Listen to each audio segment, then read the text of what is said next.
All right, welcome back to the House of Wolves podcast. This is your host Deontay with my friends Jalen and Josh, and we are got some topics for you guys today. Um, Before we get started, don't forget to like if you enjoyed this commentary. But yeah, thank you for listening, and let's get right into it. So Jalen, Josh, how's life? It's good.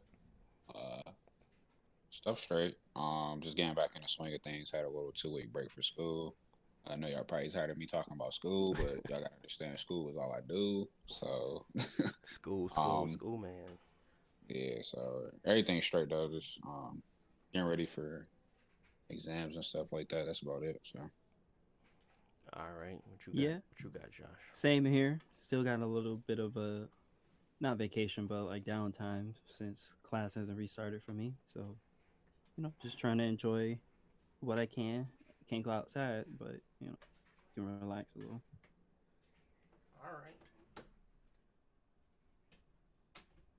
Forgot to close the door. Sorry, people. But all right. All that squeaking. That's my chair. Don't worry about it. Put some WD 40 on that thing. If that picked it up. All right. Well, ain't nothing happening for me. Everything is still the same. Got a job. Working a job. It's great. Yeah. Playing a lot of games, which was it's been cool because I've worked from home now for been home for forever. Feels like at this point, but at least have more time for games and more time to just chill. I ain't put no YouTube videos up in a minute, so don't worry, people. I'm gonna get back to that shortly. Binged or watched a lot of shows. Got through The Undoing. That was really good. Got through some. I watched all of Cobra Kai, which I didn't think I was going to enjoy, but because I didn't like the Karate Kid that much, but it was not bad actually. Um, I thought they should have somebody should have owned a gun for all them fights they got into, but yeah, it was pretty cool. But I ain't been doing nothing. I just been playing games and watching TV. Uh, but first topic that we wanted to kind of talk about and start off the pod was Final Fantasy. I know y'all tired of us talking about Final Fantasy, but Final Fantasy and the Square Enix fanboys, that's what we got, man. We talk about Final Fantasy because it's probably the one thing that we all kind of have entertained at least. I wouldn't say enjoyed, but we all entertained it. Um, Back to the older ones to the newer ones, and we talk about Final Fantasy because that's something that we got a common ground on at this point. But recently I played through Final Fantasy X, and I played through Final Fantasy VII Remake, and I kind of played a little bit of. Is that Lightning? Is that 13 or 12? That's 13, right? 13. Yeah, I played some of 13. Probably got to like chapter 2. I think chapter 1 is extremely long though, so I'm not sure if I'm out of that one. And I booted up Kingdom Hearts. That's not a Final Fantasy game, but I booted up Kingdom Hearts 2. I was going to try that again to see if my opinion changed. But it probably won't. But I'll play it anyway. It But yeah, first one I want to talk about is Final Fantasy X. Oh, and 15 as well. I 10. re-downloaded it, but I ain't played it. But 10, yeah, let's talk about 10. 10 was interesting, and I actually got some rather embarrassing news yesterday that they actually was a feature that I never used all 78 hours of my gameplay. Um, Never used the turn indicator. I didn't know that that was actually a turn indicator. I just thought it was something for targeting the enemy, and I had no idea that the purpose of that was to tell you whose turn is next. So I was always guessing and swapping out characters to heal my people because I didn't know when the enemy would attack. So yeah, that would have made the game a lot easier for me. But maybe I just played it on the unknown hard mode. I don't know. But that's what I did. It was still fun. I still enjoyed it. Um, but some of the things that obviously 10 is going to show its age when it comes to graphics, it's going to show its age when it comes to voice acting. Um, you know, some of the save points not being correct, some of the things that they made you do after save points that kind of made it feel like it was a lull. Sometimes you had to grind to get stronger. So all of that stuff definitely showed the age of the game. But for that game to come out so long ago and still be so potent and good today, it kind of tells a testament of it. Story wise was okay. I say that. At least for me, this isn't a review or anything. It's just me just stating what I saw and what I've seen. Uh, the re- the the gameplay was fun. At least they made you have different roles. Like you had a debuffer, you had a attacker, and you had a healer, and then you had sometimes that you had those the curse effects, and they give you poison and silence attacks, and then you had your spell people. So you also had these roles that you can kind of create in order for you to have a better go at killing enemies and things like that. And it had this synergy to it that a lot of the previous or current day Final Fantasies did not. Like 15 just didn't have any synergy, so you didn't really care about magic. Didn't really have ability to level up everybody and have them play in a unique way. They all just kind of swung their swords around. It's pretty boring. So those types of games were from that, going from that stark of a difference of role playing and turn based to that open world, free form and fighting style. It's kind of a pretty big leap. I'm not sure if it was the greatest leap for them because they didn't implement it well, at least in 15. Um, but yeah, so 78 hours later, I enjoyed my gameplay. I don't know if everybody takes that long to play it, but that's how long it took me to beat it. And yeah, I really enjoyed it. There's a few times where I lost about 3 hours of gameplay, which was very annoying, and I had to sit there through the cutscenes and having to fight big bosses and go through that. That's very annoying. But again, this game came out very long ago. I think it was 2005. I think. 2000 like one. Right? 2001. Jeez. Okay. So even worse. So 2001 really. And yeah, that game still kind of holds up on its own. I feel like they could have did more with the remaster or the redefined edition or whatever they want to call it, the repackaging. They could have did a little bit more, but overall, I enjoyed the time and I beat it. So yeah, I I guess I know Jalen beat it. I know Josh beat it. What do y'all feel about Final Fantasy X per se? Uh, I don't know. I mean, I know like earlier this week we had talked about some like the slow moments. I feel like the game started off kind of slow to some capacity. It kind of had like a miss. Do we want to talk about like spoilers at all, or I think if they haven't played it by now, it's probably just yeah. We could talk about okay, spoilers. okay? Well, yeah. I mean, I feel like the game kind of had like some sort of like mystery, which was kind of compelling, but it was like you hit certain points and stuff like that. You don't really know what's going on. You kind of understand your purpose and stuff like that. So I actually did. I played Final Fantasy X twice. I had played it when they had released it on a PS3. Um, I didn't get through all of it on there.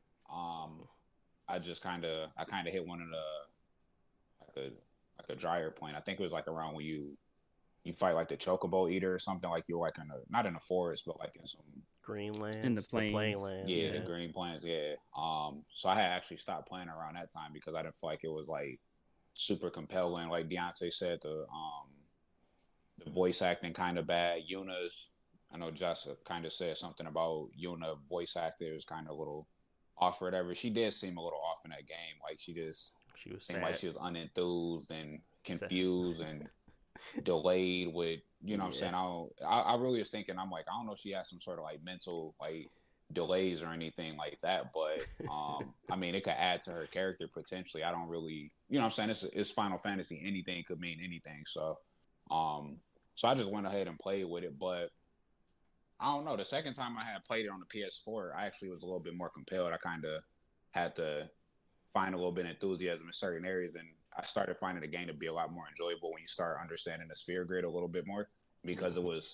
it was real basic and you didn't really understand it. Like, it just, you basically go this route that they want you to go, and then when it start expanding and stuff, it started getting you a little more versatility in your characters. You start learning their roles, you start getting like better weapons and stuff like that, and the story starts to pick up a lot more. And I think that's what really compelled me to like play it or whatever. So I thoroughly enjoyed it, especially towards the end because stuff started picking up fast, like I said. But yeah, I mean, it definitely had a pretty good story, and it's coming from a quote unquote Square Enix fanboy. And I know,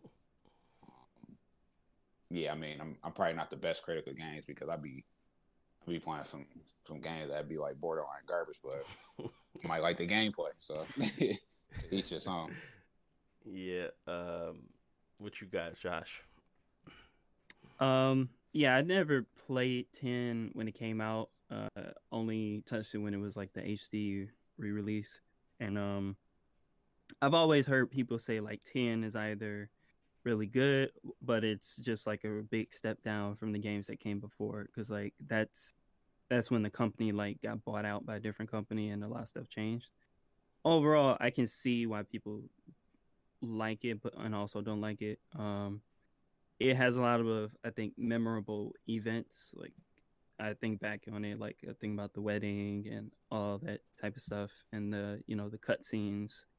Um, so I enjoy the overall experience. I still don't think 10 is like one of my favorite games or even one of my favorite Final Fantasy games, but it's just has really memorable events that makes it unique. All this stuff with Sin and how they actually explain what a spirit is, and you know um, I like that. I mean, most of the characters I enjoy, but overall they're most of them are pretty, I say, one dimensional.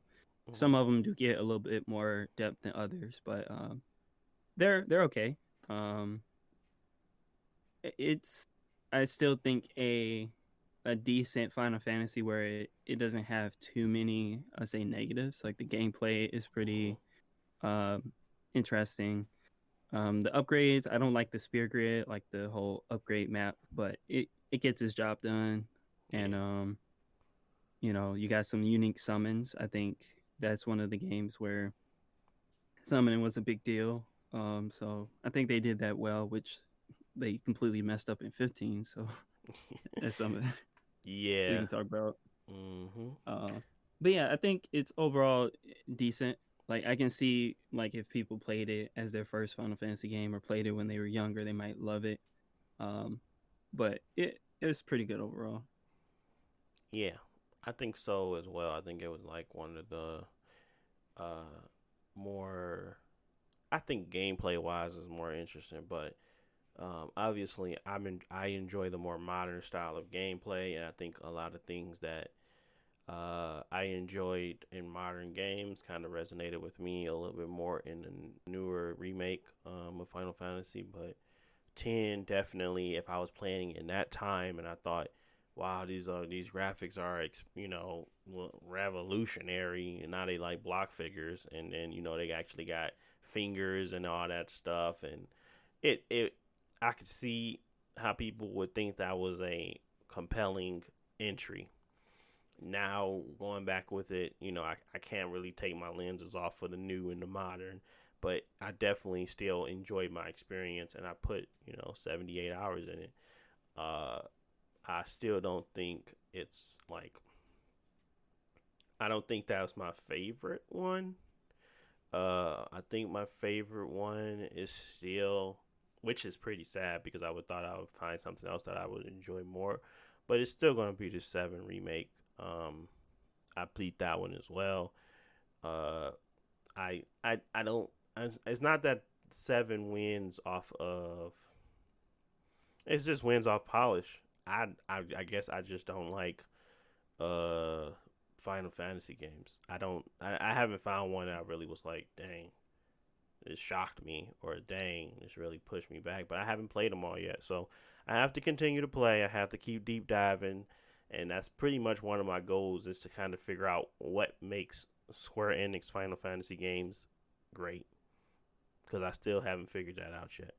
Um, I do enjoy particular parts of Final Fantasy games. Seven really was the combat for me. I didn't like the feeling of over overshooting the time, how much you have to put into it to kind of win, or to feel like, because I already know it's a 4 part game now. It didn't feel good to really have that filler stuff in there. I was totally fine with the side quest, but around like it's like 2 chapters in the game that just felt like they were unnecessary. They had you fighting additional bosses. Like the dude wanted you to test his animals, and I was just like, this is stupid. Why am I doing this? And it's like it just made me feel like they weren't appreciating my time put into the game. They wanted me to, grind more, or they wanted me to fight more enemies to hit a quota versus really just giving me a compelling story and game. I don't like that. But who am I to talk? I play Destiny, but it wasn't interesting, at least for me. Gameplay was definitely interesting, and it kept me there, and they made a lot of great decisions, giving you the ability to use different proficiencies after you level them up in Final Fantasy VII. The character design and the characters' interactions were pretty good. um, I enjoyed everybody's banter. I enjoyed people's conversations when they was finished fights, and then like, even though Cloud and Barrett were really close, he still act like he act like a douche the entire time. He said that was nice. Yeah, whatever. I'm like, bro, ain't y'all cool now? Why are you still saying this in game? But they never changed the dialogue. But little stuff like that was just kind of like, yeah, it was cool at the beginning, but you should have changed the dialogue by the end. Y'all supposed to be friends now. But I enjoyed Final Fantasy VII Remake probably the most because of it's the most modern, it's the most polished, and the story can be told in a way, because they always had pretty okay stories, but the story is now being elevated by the character design and their presentation versus just relying on the dialogue. So Final Fantasy X, if that was to be remade, that would probably be my favorite because of the gameplay as well as the story. They, I still kind of, I haven't finished Heaven. All I know is the beginning part, and that's probably why I'm judging it in that way. If I finished the whole thing, I probably think that was the best game I played, but they don't give you the whole thing, so I have to judge it that way. And yes, I know you have to kind of, if you really want to appreciate Final Fantasy VII, you kind of want to play the original, or you want to know everything about the original, because then you can realize what has changed. But again, that ain't my job. Final Fantasy, Square Enix love to give you another job to play their games, and I just can't get with it. Uh, and if you don't believe me, think about Kingdom Hearts, think about Final Fantasy 15. They love to give you an extra job.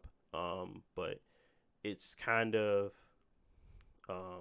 their most robust and well put together package. But if 10 came out with a remake, that would be the most robust and well put together package, if they didn't like break it up like they kind of did this one. So if they just kind of put it on standalone remake of that and it had all of the content in there, I wouldn't be as upset as I would be for Final Fantasy VII, because Final Fantasy VII, even though it was a great game, even though it was really fun, I already know I'm missing the thirds of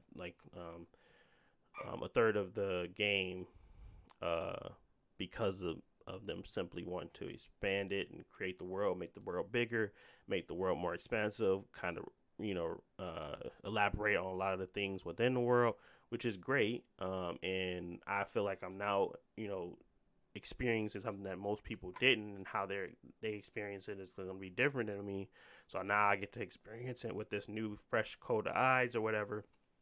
So some of me don't want to look up the new stuff and don't want to look up the past stuff, and like figure out what was changed and what was not because I have this point of view that I can keep, but part of me also wants to know what happens next, and that's where I'm probably going to end up relying on and just going back and seeing what everything has done and how it's kind of changing because all of the mystery about the changes don't really matter to me because I don't know what changed.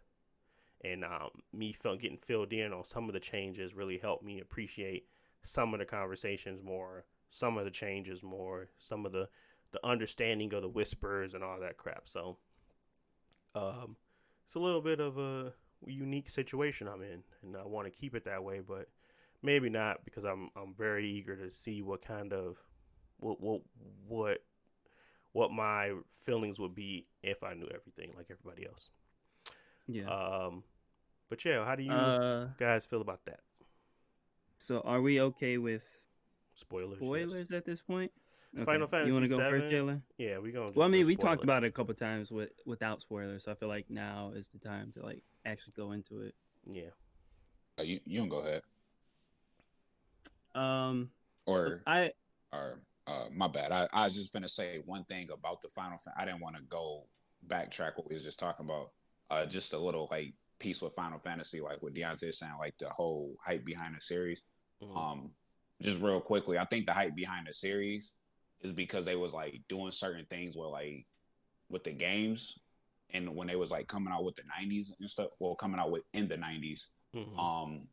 Obviously after Final Fantasy 10, they started like slowing down a little bit. Like 10 came out in 2001, 11 was an MMO, 12 had came out at some point in time. I don't remember. I think it might have been maybe like 2005 or something maybe. Mm-hmm. And then I'm trying to think. 13 ain't come out until 2010, so it's like the game's been spaced out.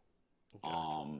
And I just don't. I don't feel. I feel like they just kind of got more of like a cult following behind them.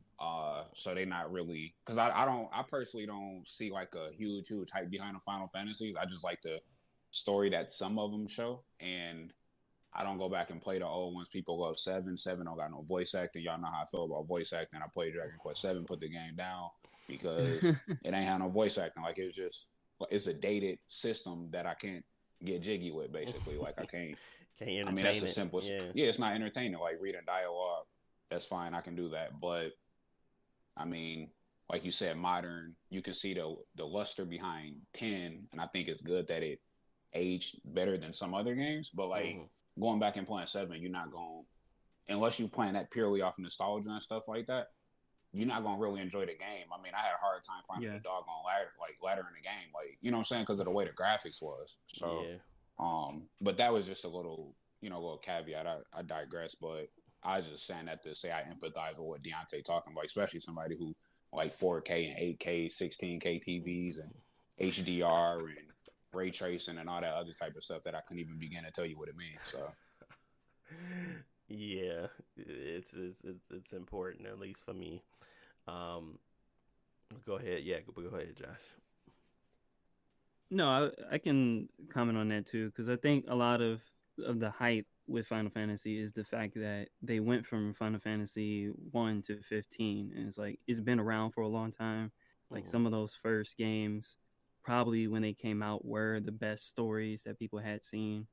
I don't think that all of them have lived up to that like history. Like some games are really good, some are only okay. But I think that overall, I would say maybe with like a couple of exceptions, every Final Fantasy game that has come out has been the best in their genre, like compared to other Japanese RPGs. Because like if you play like the Tales games or like Sword Art Online and all these other RPGs that are out now, like most of them are like garbage or rip-offs. yeah, and like Final Fantasy at least had historically has tried to like do something like new where the combat is new and interesting, where they got really good graphics or they got really good voice acting. So that's I think why they've always been on top as far as like in Japan, because like nobody is really coming close in Japan with like Japanese RPGs, with like a couple exceptions like Xenoblade and stuff. But yeah, I would say that I really liked 7 remake. Uh, I would say it was. I think I already said it, but it was one of the best games that came out in the last generation, and I do have to acknowledge like some of that is because of me being a fan of Final Fantasy 7 because like you said, it Square Enix expects people to go in with certain knowledge, and without that knowledge, it's probably a different game than what I played. Yeah. And I can't say like what's right or wrong. Like I can see the why they did it and I appreciate it, but I can also see like people who, you 7 years old or you 10, you pick this game for Christmas or whatever and you don't know what's going on. I mean, that's just the reality for some people. But I think that the game overall, like you said, well polished, like the voice acting was good.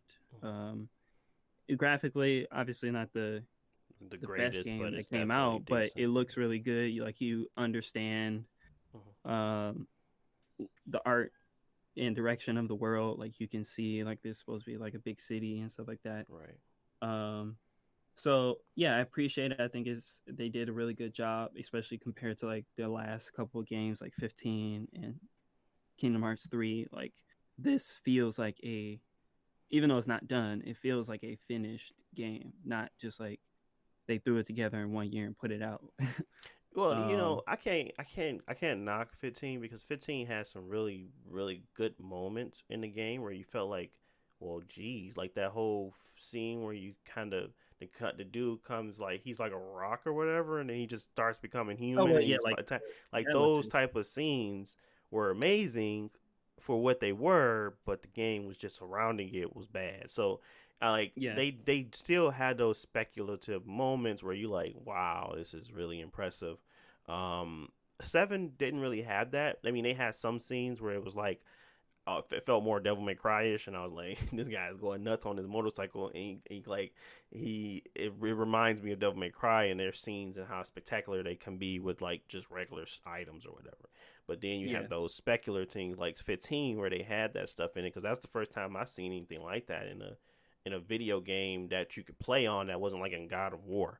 So it was kind of like this thing coming down at you, very like huge, big, and these huge enemies that you can actually run up to and interact with was very unique in that way. true. But those So boss fights, they looked nice, but they played like trash, terrible, yeah, and it didn't like matter to the rest of the game. yeah, So I mean, it had those moments, but overall, like the package, they couldn't put it all together where it felt cohesive. yeah, And like you said, in 7, you don't have that going on in this mm-hmm, part of the story because it's mm-hmm, like the first 30%. But yeah, what was there, it felt, big enough. yeah, Um, I have to say, I do, except for that one chapter, I do like all the new slash filler stuff that they added. Because like this part of the game in the original, like it's like 5-10 hours. You go through all of the same events, and then you leave the city. mm. But like they added a lot more that made it feel fleshed out, like you didn't just rush through this area. Like it was So important, like the people was important there, and they all dying, and they made you feel for them. Like at least yeah, everybody got away. Some of the sectors 5 and all that stuff, you had like the ability to get people to survive, but it definitely made it worse when it was happening. I was like, bro, what's going on? Why are my people dying? Yes, because I've been hanging out with them, or at least interacting with them for such a long period of time. Versus if I was hanging out with them for 10 hours, it probably wouldn't be that big of a deal. I'd be like, okay, this is how we started our adventure. Let's get it going, people. But now I feel like, dang, I want to know what's going to happen in there. Is everybody going to be safe? What is going to happen with the whole thing? But now I'm more focused on what's happening in the past to try to fix what's going to happen now. Obviously, I still didn't get the story by the end of it, so I would literally need to go look it up to kind of piece it all together, because me coming in with fresh eyes, all of the new stuff, the whispers and all that stuff that's changing the world and changing the story, all that stuff I couldn't understand. I wouldn't understand unless they told me that, and they never did in game. So I have to literally go look that up. And I still don't understand like what was the motivations, and uh, because that's not, it hasn't been talked to about, or for like for who? Even like the whole the motivations for what's his name, Sephiroth. I don't understand his motivations, nor do I understand how he slashed one of them, and then it was one of the weird guys he had at the beginning of the game. None of that stuff makes sense to So me. So yeah, yeah. well, I can tell you what's going on in that game, what they say, but might not make sense. Like when you get to Shinra Tower and that chapter that you say you don't like, which is Hojo's uh experiments, whatever, you going Mm-hmm. around doing the levers and things like that. Like that whole chapter was expanded. I like you said, it was too much filler, it was too long. Mm-hmm. But the point of it is like the the lady, like the body or the head that you see there is the bad guy of Final Fantasy 7. And like the reason that they're highlighting her there is because like you don't learn much about her in the beginning of the game, but now you're supposed to see how she is connected to Sephiroth. And um the main thing is like Sephiroth is following Cloud for reasons, I'll just say. But um throughout the whole game, nobody else sees Sephiroth when Cloud is having headaches or flashbacks or whatever. Nobody sees him. But that's the first point in the game where Sephiroth shows up, Cloud sees him, and everybody else reacts because he's actually there. All those other times, nobody else has seen him. And you don't notice that unless you know that most of the time this is just in Cloud's head. That's why Sephiroth is bothering him. Well, they do Um, kind of do that when every time they ask him, "You okay?" and then nobody knows what happened. Like he's like, "Yeah, I'm fine." I'm like, bro, just tell him what's going on with your stupid brain.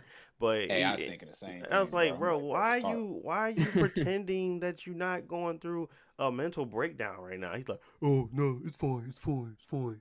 I can't stand Cloud sometimes, but I was just like, whatever. But I mean, I could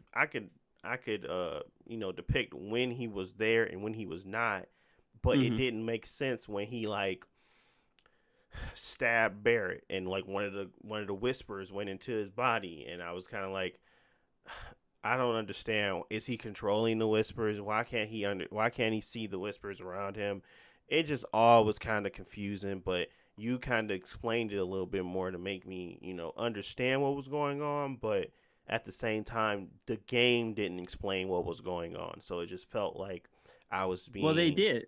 Like well, Aerith literally explains they what the explain they're whispers are. changing them and they're stopping stuff from happening, but they don't explain why Barrett why Sephiroth couldn't hurt him. They don't explain that, and but he could Because hurt. he wasn't supposed to. Like that's not what's supposed to happen. And the whispers are supposed to keep time from changing. So the people that are supposed to die, Well, they're supposed to make them die. So when uh Wedge it like gets dragged away by the whispers, is they're trying to make sure that he dies in that scene. And with the things that they stop, they're trying to stop the things that are not supposed to happen. And the whole final battle, the reason that you fight the whispers is the party is deciding that they're literally going to change fate. So the whispers are fate, quote unquote, and they're going to fight it so that they can have the freedom to go ahead unrestricted and change what needs to be changed.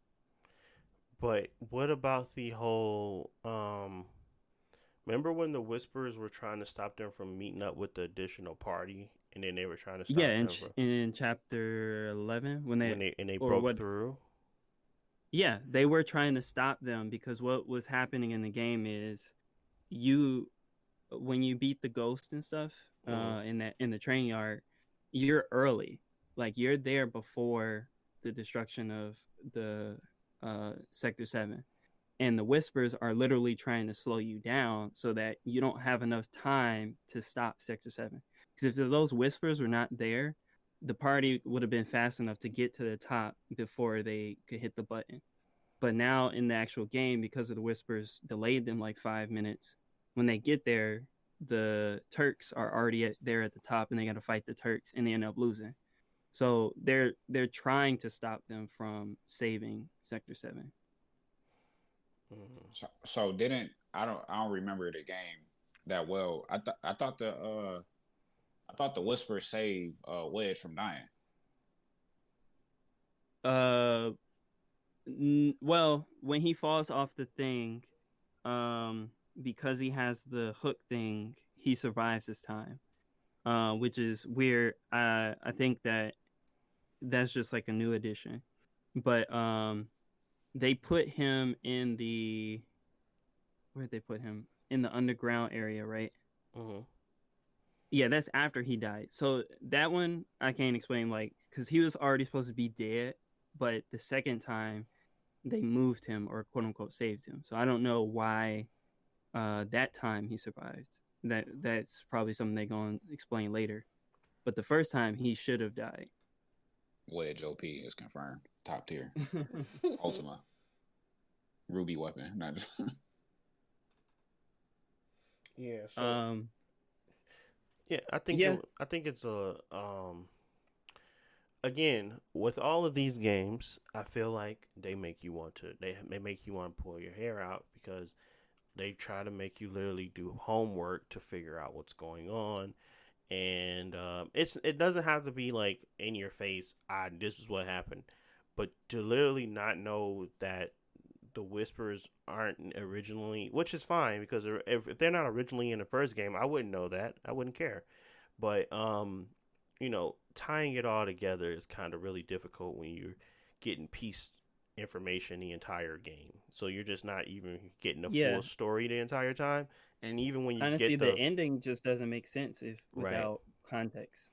it And doesn't. because So like for me, like you don't know how hype niggas got when Zach showed up and when he didn't die because the whole starting point of Final Fantasy VII is Zach. Like I said, it's like if Naruto's dad didn't die and he survived into Naruto, that would change the entire story because since Zach did not die in that scene, Cloud shouldn't have gone and started the beginning of the game by himself because they were literally traveling together to go to Midgar, and Zach died, so Cloud have to go by himself, and then he ended up meeting Barrett, and then going through the whole story. So that's one point. Um, but also, like I said, Cloud is a liar. A lot of the stuff he talks about, he, I wouldn't say liar. He basically has brain damage. mm, Um, so a lot of the things he's thinking about are not correct because he thinks they're real or he thinks that's how it happened. That's not really how it happened. Basically, a lot of stuff he talks about is what Zach did, not what Cloud did. uh, And so there's no point to show him at the end if you don't know who Zach is, because it doesn't matter if he survives at the end because you don't know who he is. Same thing with Sephiroth fight. You don't fight Sephiroth in the original at that point at the end. And the last thing that he says, he's talking about stuff that happens in the movie that came after this game. So it's like you, you can still enjoy the game, but the story is not written without that homework. And I don't know, like the only way to tell that story is to not change it. Like I don't know how you can mess around with timelines and stuff without having that previous knowledge. right. Yeah, like I said, that makes sense. I And feel like, oh, my bad. oh, go ahead. No, go ahead. No, you can go ahead. No, I was just gonna say I agree with the whole having a compelling story. I just rather have it in the story and like explained in a way that's like maybe if they even provided flashbacks on like the history of the game or started with like okay, so these events happened, but let's and then like they gave you something to kind of go So if to. they put the homework in the Yeah, game, in the game, so like the YouTube video they just put it in the game. whatever they need to do to kind of give you a more understanding of the story. And then because it's not gonna spoil anything because they're changing stuff. So that there alone would allow me to kind of be on the same page as everybody else. But it's not. So really I have to judge it off of what's in the game, and if it's I'm looking at solely what's in the game, the ending was confusing, and there was not really much um, there for me to grasp to be interested in the next one. Even though I know it's probably going to all start making sense at the end, but right now there was nothing at the end of that game that made me feel like, oh, I gotta play the next one. Oh, I'm interested. I'm on nail biting. This is like more so. If the game played better than it was before, I'll play it again. That's all about it is. It's not like, and I don't have to play it as soon as it come out because I'm just not interested enough in the story yet. Because I don't care about what's going on. All I care about is the gameplay and whatever her name is. I don't even care about them. I care about Tifa, I guess. I like Tifa as a character, but I don't like Tifa as like somebody that's. It's not enough for me to continue to play the game. It's not enough. It's like no, I have to have something else. Cloud is okay, but Cloud is he's very stubborn in his ways. More, you know what I'm really interested in seeing? If Barrett get back to his daughter. That's what I'm interested in seeing. If Barrett actually survives and his daughter is fine. That's it. And that's what I was interested in when they were looking for his daughter. And I was like, I know she ain't with these dang on ghosts in this stupid train yard. So that was more interesting to me than anything else that they did. So that's not good, in my opinion. But at least that was all there. I was introduced to Barrett. I was introduced to his daughter. I saw the relationship with his daughter. I saw her go missing. I was looking for his said daughter.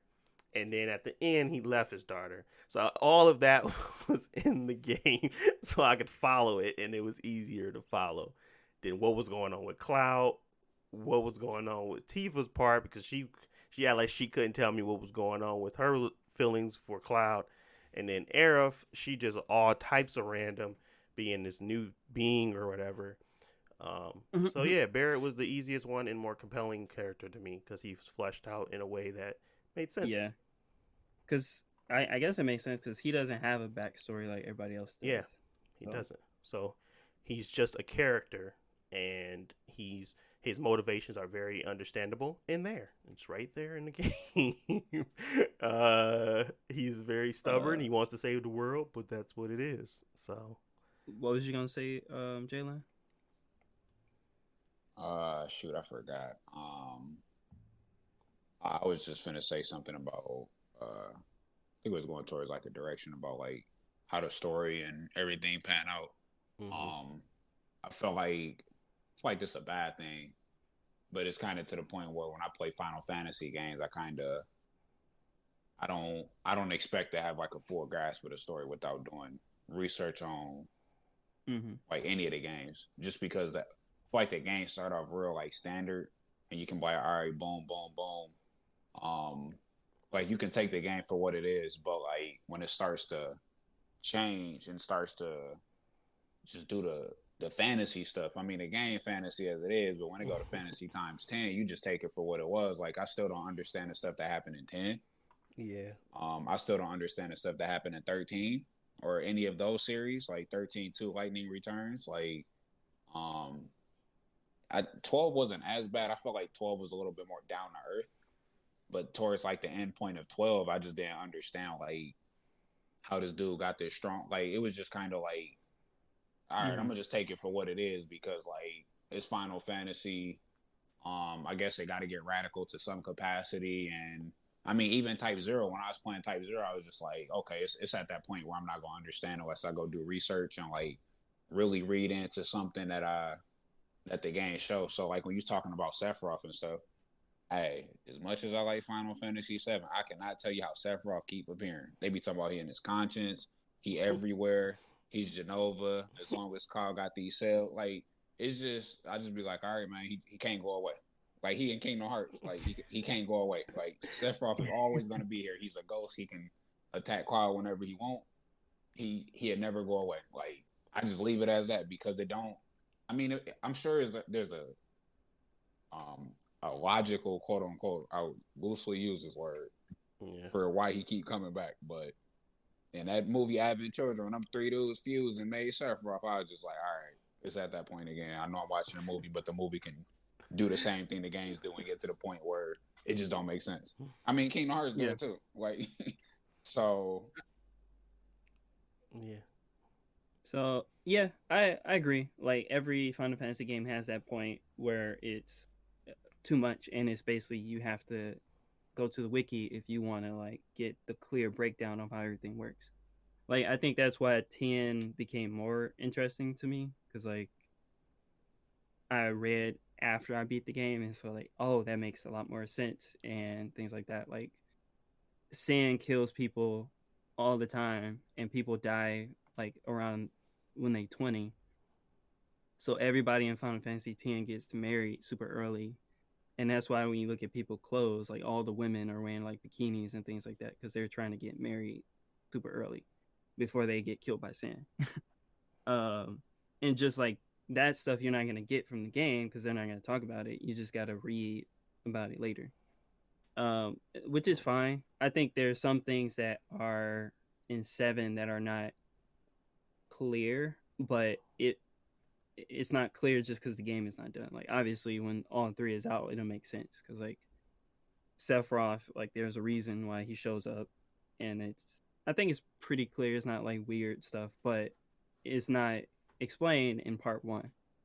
Hmm. But yeah, I mean overall, I just say like regardless, I think that since I had that backstory and that knowledge, it does get like an extra point or whatever for my score or whatever because I can see how well they wove all that extra knowledge into the game.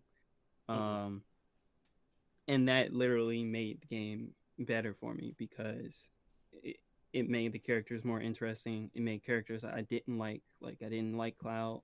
Now I like Cloud more, um, as well as his voice acting. But because they Square Enix did a good job of building a better character for him within the game, while also leaving room for new stuff. So Gotcha. yeah, Okay. Well, um, I think I think overall I can probably give it a.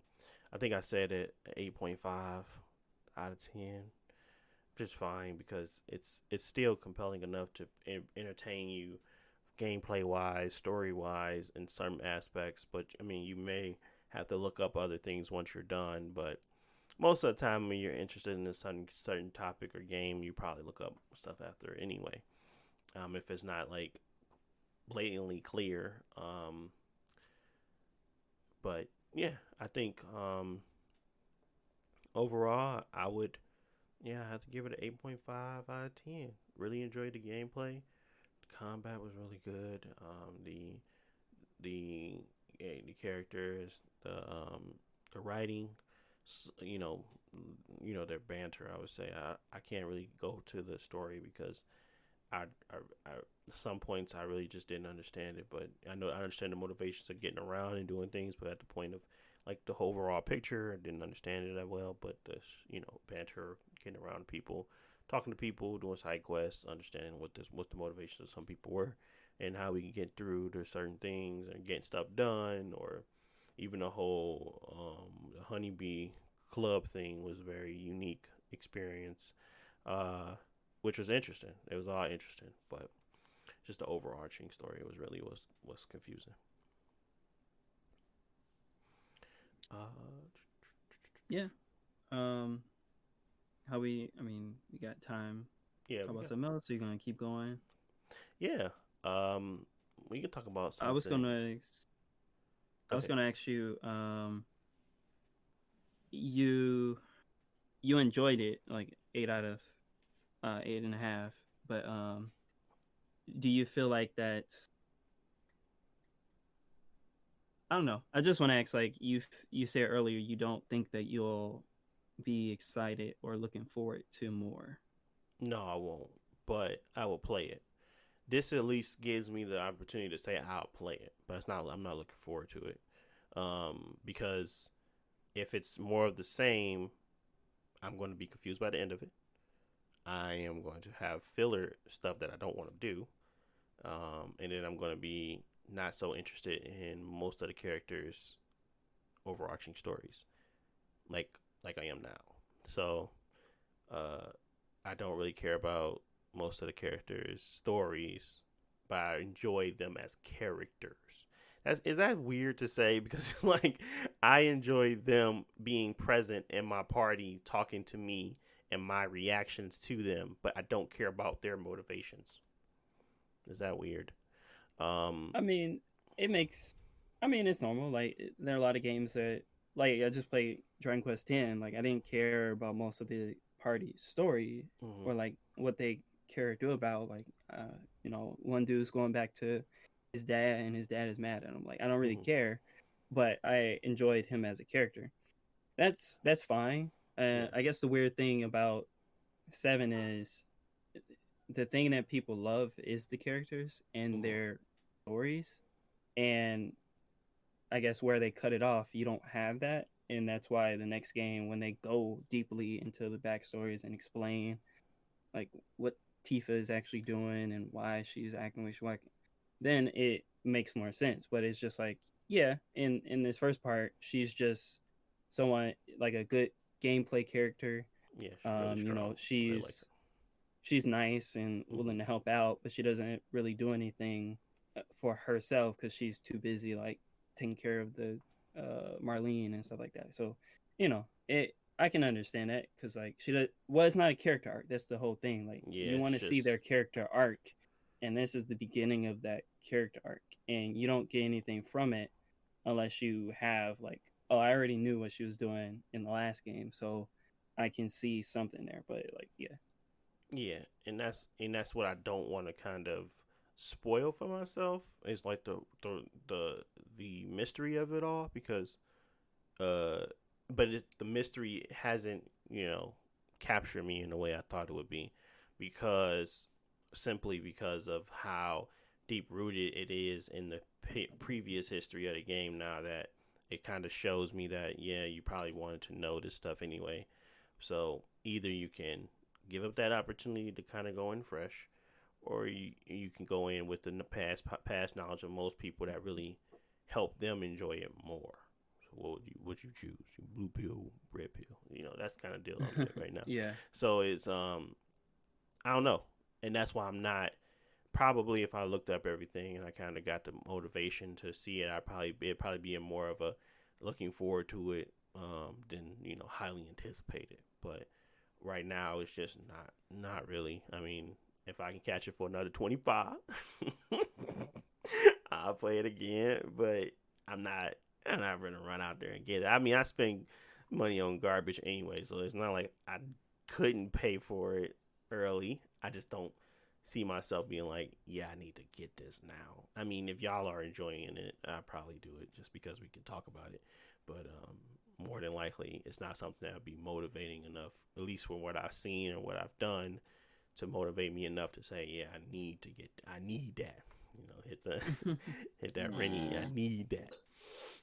God, But say this comes from somebody who waiting for Just Cause 5 to come out.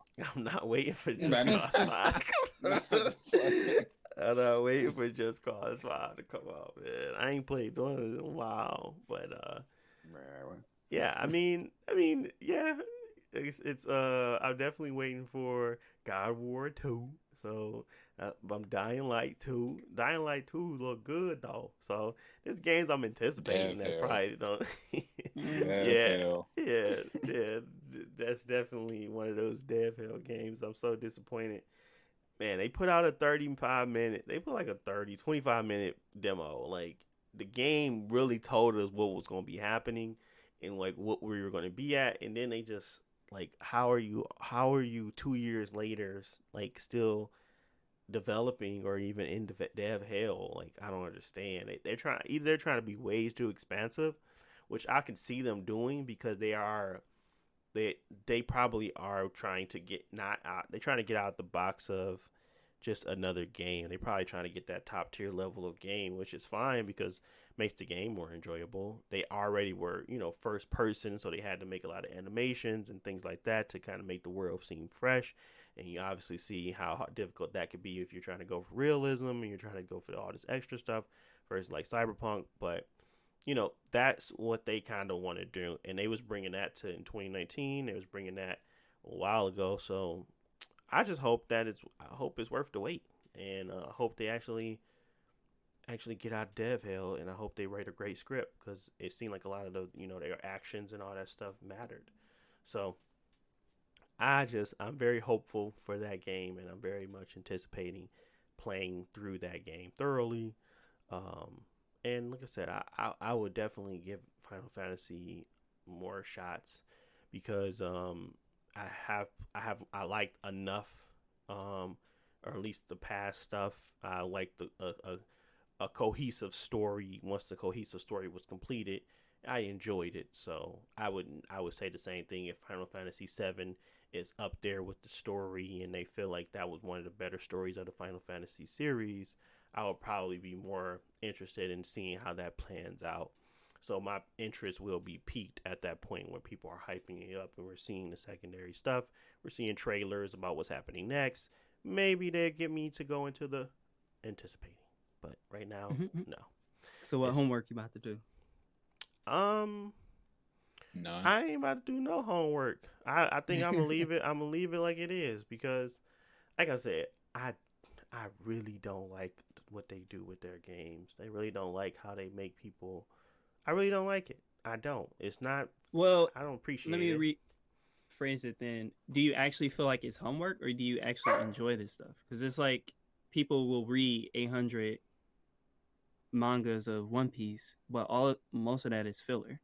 Whereas, like, if you're enjoying it, yeah, it's quote unquote homework. But if you enjoy the thing that you do, would you still do it?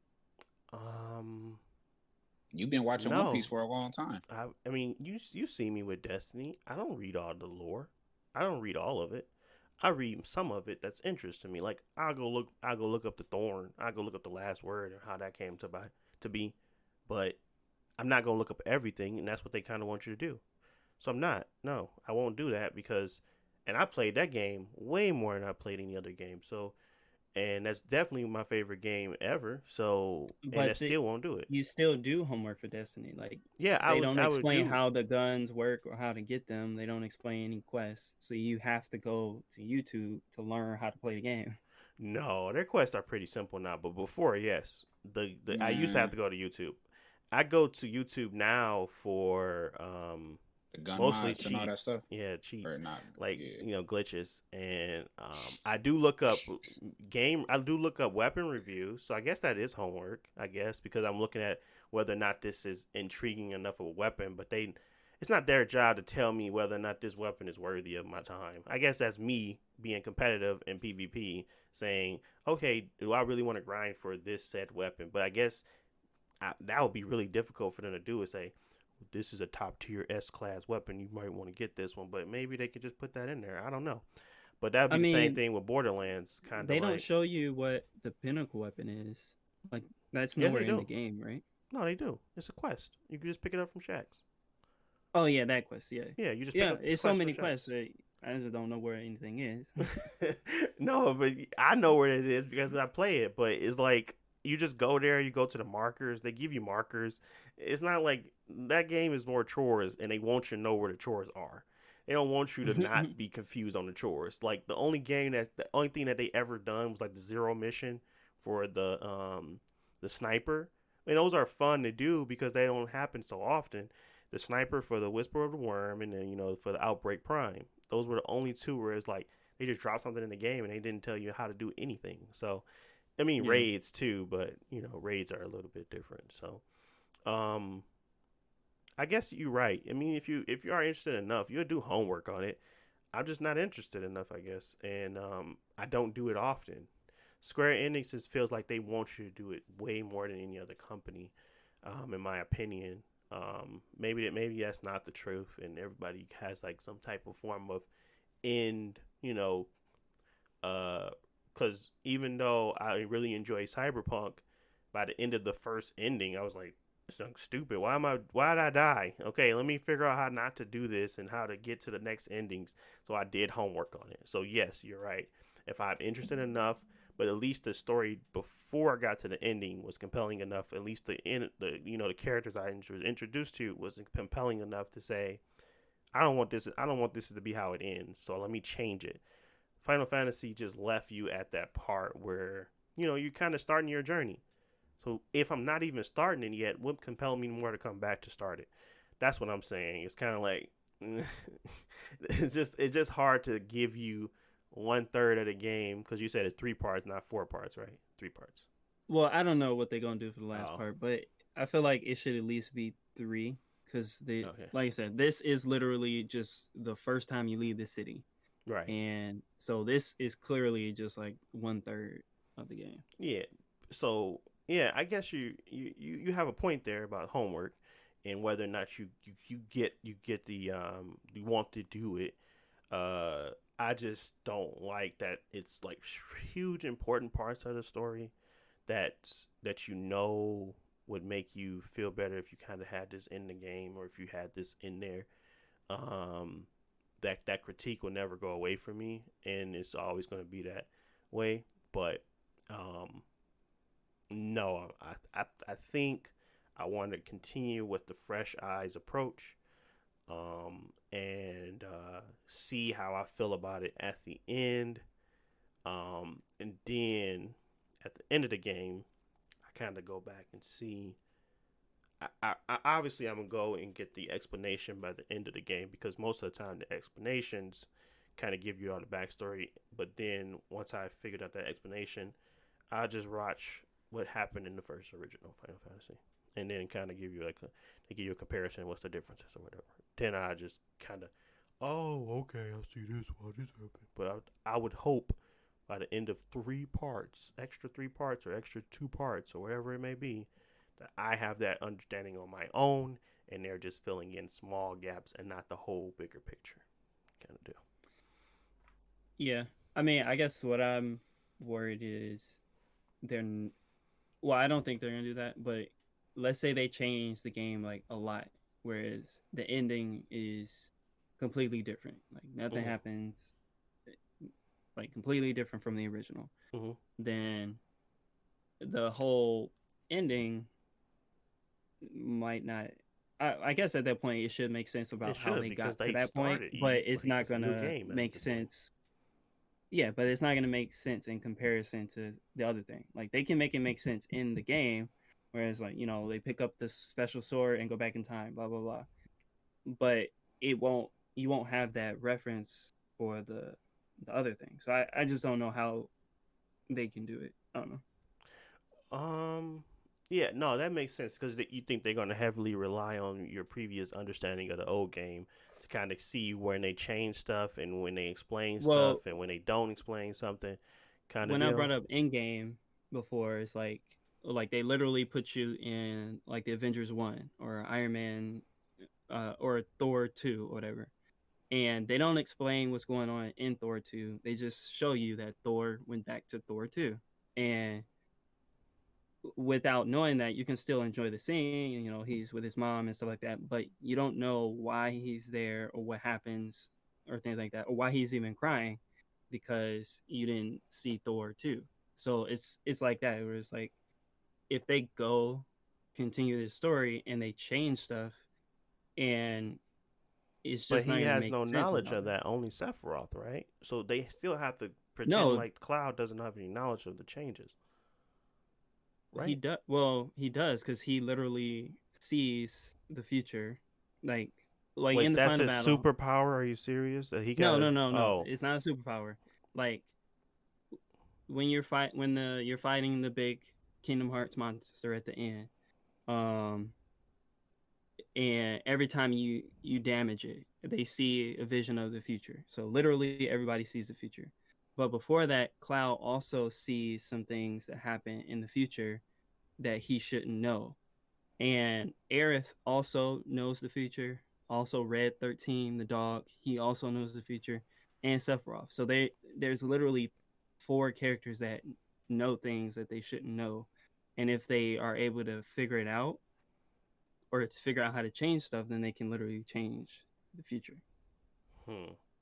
So we Like already got some Aerith knows agents in there. everything, and she's hiding stuff. Like she literally knows everything.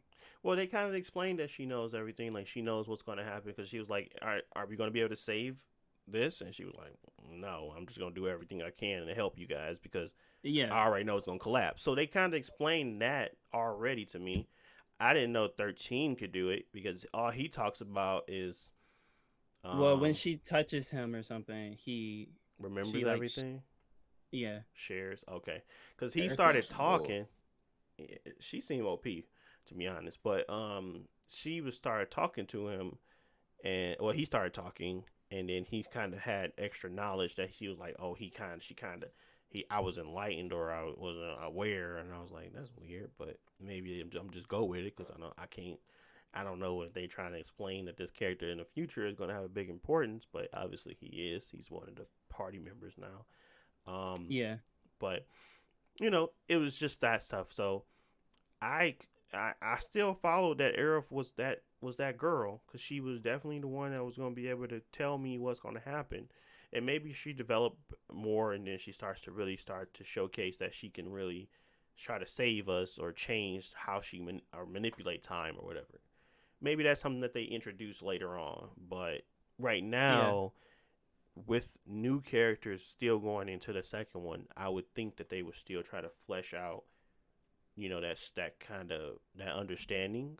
Maybe not what's going to happen, and like maybe she starts to talk about what she sees. Like this is what happened in the future, but this is how we're going to change it. So I would think that they would do that for the character, unless they just start to pull some bull and he just started not explaining nothing. But well, they Mm-hmm. could because they didn't explain nothing in Final Fantasy, so just that first one. So maybe. But I'm hoping that with my knowledge that I can still get through that game and still have a good time. I think I will because the gameplay is pretty cool. Um, but let's not try to give them any um I wouldn't say any cheats, I guess, because if I do that and I look up everything, I feel like I'm giving them the the ability to not do it the right way, how they should do it. It should be in the game. If I start looking up stuff and I fall into their hands of, oh, let's do this, I can't judge it in a way where I feel like my my um my thoughts and my processing of the game is accurate because I have been basically uh manipulated into going back and looking at stuff. Because right now I have this opinion only because I haven't seen everything. And if I did see everything, I probably would have a different opinion. So I want to keep that opinion because you have a different opinion than me, and you always will because you know everything. So, Mm-hmm.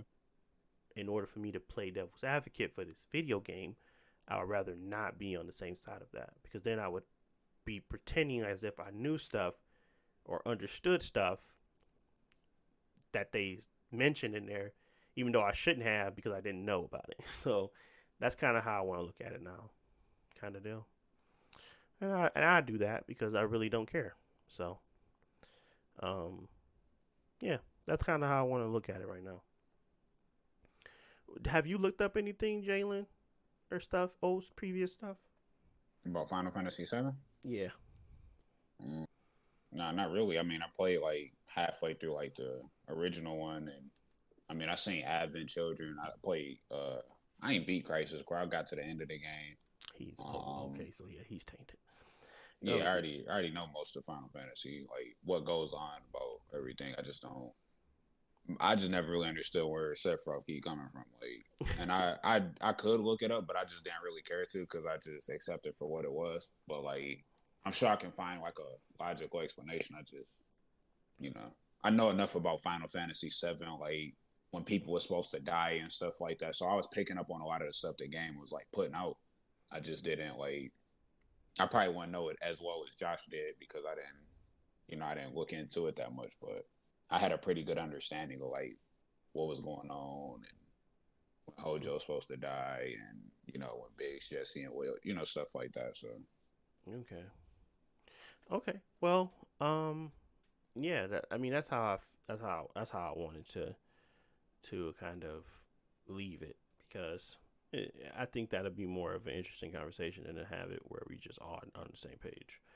Um, and I can do that because again, um, I'm looking at it from that. I'm not trying to critique them. I'm just trying to uh give that perspective, I guess, that conversation perspective, because I don't really think me not having all the context is a good way to review or discuss anything, but it will give me the ability to have a different type of conversation or a different perspective when you guys do tell me that, and where I was when you didn't tell me that information or when I look it up. So, um, still an 8.5 with a little bit of information that I did get additional. It would have been an 8.5 before the additional information anyway for me because of the gameplay. So, still the same for me. And but yeah, um, as of now, we're at an hour and 10 minutes.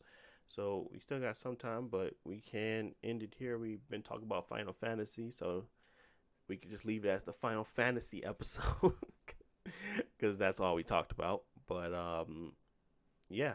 Y'all have anything else that you guys wanted to kind of discuss, or are we good with leaving it with the Final Fantasy episode? Um, Real quick, Josh, what's your favorite Final Fantasy game? Kind of like all the side stuff. Um, Both. What's your favorite story game and what's your favorite gameplay game? For gameplay, it's uh 12. I just think that's the best overall like RPG and like combat system that they made.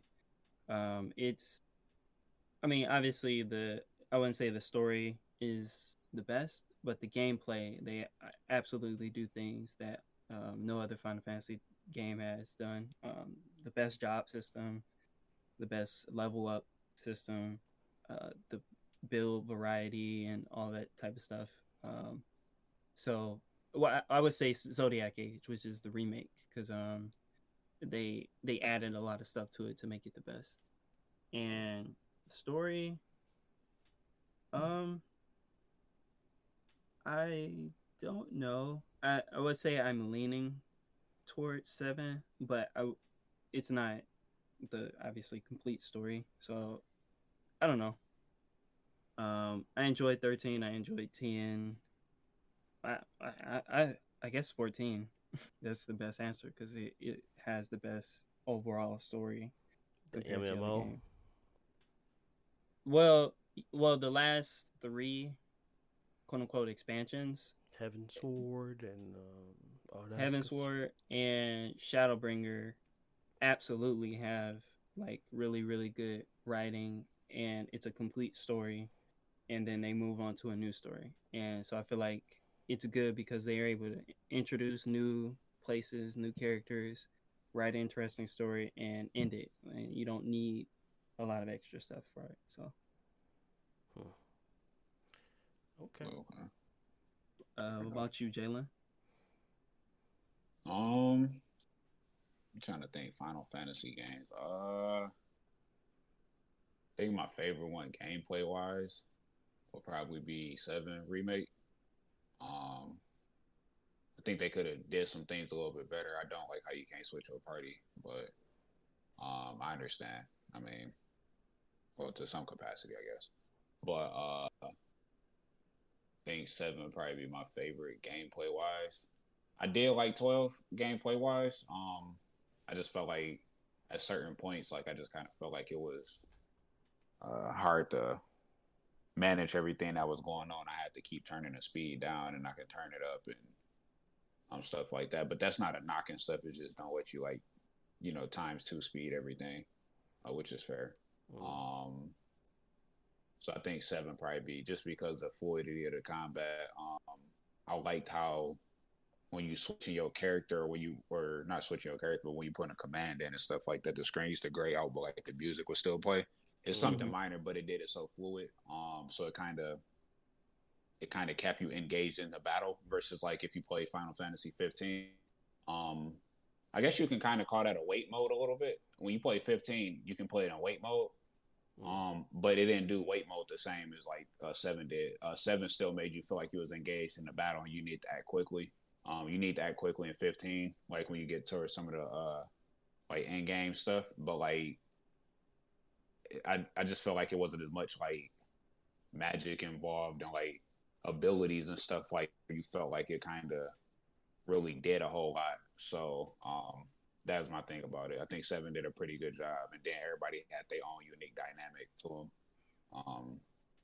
I really like how Tifa played.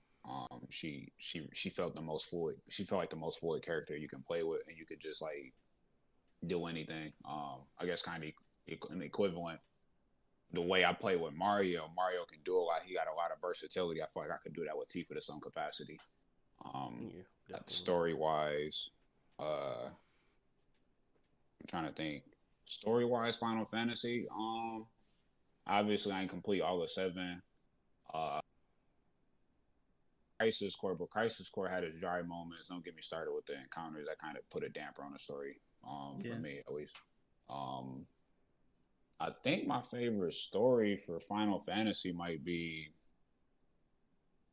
I think I might have to say 13 because I really enjoyed the world of 13. I know they didn't tell it the best way because of like how you play with two characters and stuff like that. But like when you got to like Grand Pulse and like started understanding what was going on, like the dynamics of the world, how it had that like futuristic aspect to it. I feel like they did a pretty good job of keeping the story like focused when it wasn't in those dry points. I mean, the dry points had purpose to them because the whole thing of the story was, you got branded. They trying to figure out like, hey, we need to do something like quick, like, and everything was like they was always. I feel like to some capacity they was always acting with urgency, but I could be remembering it wrong too. But they didn't want that. They need to complete their focus before it's too late, before they turn into Lassie or whatever. So I felt like that time crunch on it kept the story focused, and that's what I think I really liked about it. Versus like in 10, obviously they got to do certain things, but they trying to solve a mystery and they just floating around and stuff like that, and you trying to figure certain things out, but they keep digressing and let's go play blitzball and stuff like that, and it just was like. Yeah. Okay. Well, I only played one, so 10. Story wise, gameplay wise, I enjoy sevens the most. The remake at least. Well, you play 15. Boy, That stop. game don't go. That game don't go nowhere. Yeah, 15. No, story You ain't like wise, that story when that girl died for no reason. that game was. But goofy. they got married at the end. Man, that game was goofy. Dude. Fast forward into the future and just dark world. I'm just like, man, I don't even know what's going on, bro.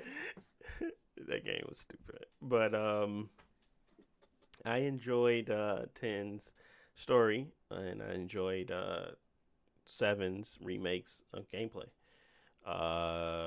10 at least, had a full-fledged story right then and there. I'm pretty sure once I beat 7, that might be the more compelling one because at least I know what's going on when they're doing scenes and like, man, 10 was just all over the place. I was like, bro, they should have just told me in the narrative or at least like in the title, in the subtitles, whether somebody was happy or sad because I could not tell it by their faces nor how they were expressing their lines. It just seemed so weird. And then the infamous laugh. Ha ha ha ha. I was like, bro, what is going on in this stupid game?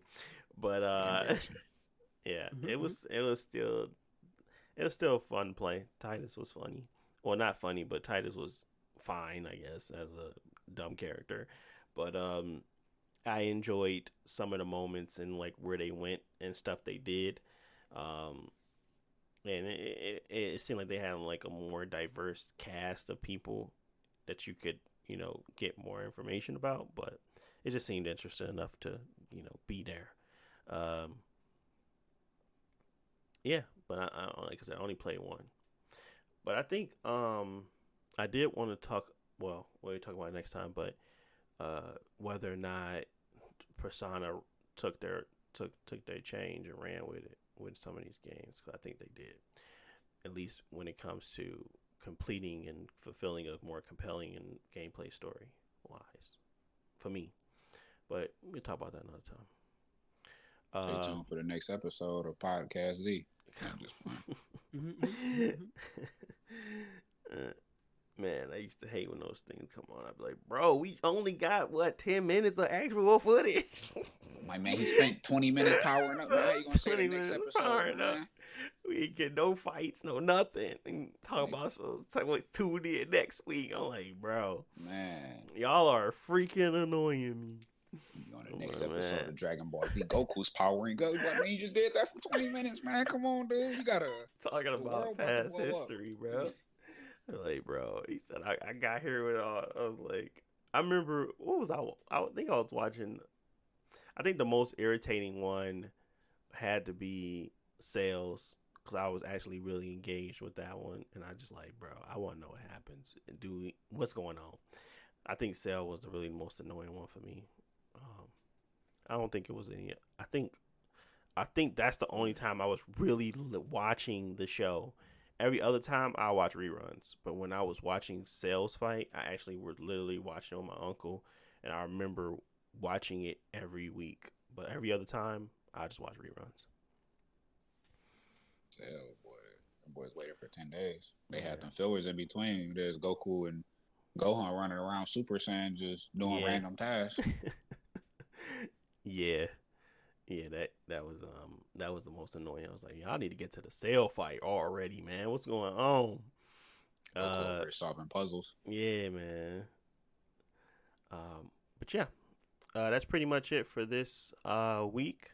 I want to thank you guys for listening. As usual, I will be trying to put more content up on my page, but as of now, I'm enjoying doing the podcast. But I don't know. Just haven't had enough time. Well, I did have time. I just been doing other stuff. Like I said, I watch Cobra Kai, people. I binged that in a day. So that's where my time at right now.